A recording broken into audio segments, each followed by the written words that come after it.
संध्याकाळी इतका भारी व्ह्यू झालेला ना, म्हणून बाल्कनीमधून मला उठायचं मनच नव्हतं करत. मी 1 तास बाल्कनीमध्ये बसले होते. नंतर मग उठले आणि कामं आवरायला घेतली आणि मम्मीने माझ्यासाठी बाहेरून पाणीपुरी आणलेली आणि मला गरम रगडा आवडतो म्हणून मी त्याला डबल गरम करायला घेतलं. क्रिशाचं इथे फर्स्ट क्रायवरून पार्सल्स आले होते. त्याच्यासाठी मी टॉईज आणि काही अशा गोष्टी मागवलेल्या खेळण्यासारख्या. त्याची मी मला कमेंट करा, मी लिंक देईन तुम्हाला.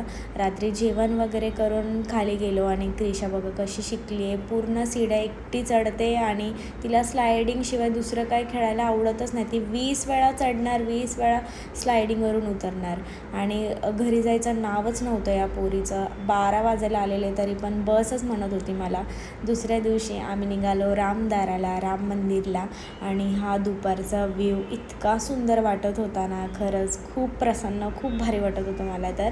मग तिकडे पोचलो आणि बघा हे आहे रामदाराचा राम मंदिर, खूप सुंदर आहे. नंतर आम्ही दर्शन करायला आतमध्ये गेलो आणि क्रिशा बघा किती तिला म्हणजे इतकं वेळ आहे ना देवाचं. ती स्वतःहून मम्मीचं बघून पाया पडत होती देवांचा. आणि हे बघा राम सीता मैया खूप सुंदर.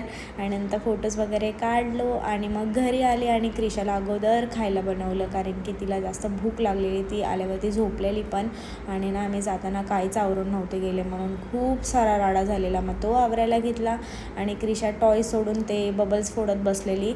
म्हटलं चला फटाफट जेवणाचं बघूया आणि भांडे वगैरे घासले आणि पूर्ण घर क्लीन केलं. आणि इतके सारे आवरावर झाली म्हणून म्हटलं आता फक्त खिचडी भातच टाकणार आहे आणि क्रिशासाठी पण नॉर्मलच काहीतरी रात्री तिने खाल्लेलं म्हणून लेट तिला देणार होते. आणि क्रिशासाठी आणि आमच्यासाठी सलाड वगैरे कापलं आणि मला ना दमच निघत नव्हता म्हणून पटकन सीटी अशी हे केली आणि जेवण करून घेतलं आणि रात्री मस्त आईस्क्रीम खाल्ला आणि असा गेला आजचा दिवस.